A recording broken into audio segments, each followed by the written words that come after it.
প্রিয় দর্শক, আসসালামু আলাইকুম। কুমিল্লা মুরাদনগরের ঘটনা রেশ কাটতে না কাটতে এবার ভোলা জেলায় সেম একই ঘটনা ঘটে গেল এক নারী এবং এক পুরুষের সাথে, যেটা এখন সামাজিক যোগাযোগ মাধ্যমে ভিডিওটি ভাইরাল হয়েছে। আপনারা ভোলা জেলায় দেখতে পেয়েছেন। এর মধ্যে শ্রমিক দলের একজন নেতাকে দল থেকে বহিষ্কার করা হয়েছে এবং আরও যারা জড়িত রয়েছেন তাদেরকেও আইনের আওতায় আনা বা তাদের বিরুদ্ধে দলীয়ভাবে ব্যবস্থা নেওয়ার কথা বলেছেন বিএনপি।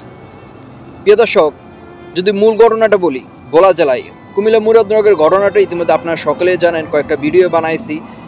এবার ভোলা জেলায় যে ঘটনা ঘটেছে, স্বামী থাকে ঢাকায় চাকরি করেন, দুটি বিয়ে করেছেন।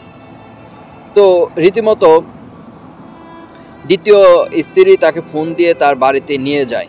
তো সেখানে যাওয়ার পর শ্রমিক দলের, যুব দলের এবং কি ছাত্র দলের বেশ কয়েকজন নেতা, একটি সংঘবদ্ধ দল তার বাড়িতে ঢুকে যায়। একদল ঢুকে যাওয়ার পর তখন ওরা ওই ব্যক্তিকে বলে যে দ্বিতীয় স্ত্রী তার সাথে সংসার করবে না, 5 লাখ টাকা দিতে হবে।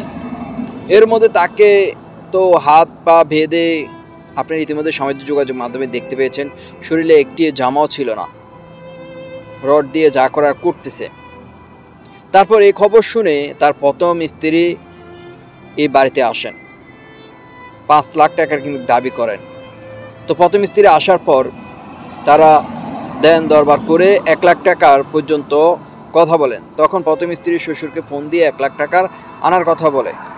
তো এর মধ্যে ওরা সংঘবদ্ধ হয়ে ওই নারীকে, ইতিমধ্যে সামাজিক যোগাযোগ মাধ্যমে আপনারা দেখতে পেয়েছেন, কুমিল্লা মুরাদনগরে যে ঘটনা ঘটেছে, হ্যাঁ, ওই নারীর শরীরে একটি জামাও ছিল না, ভিডিওতে দেখতে পেয়েছি, ওই কাজটি করেছেন।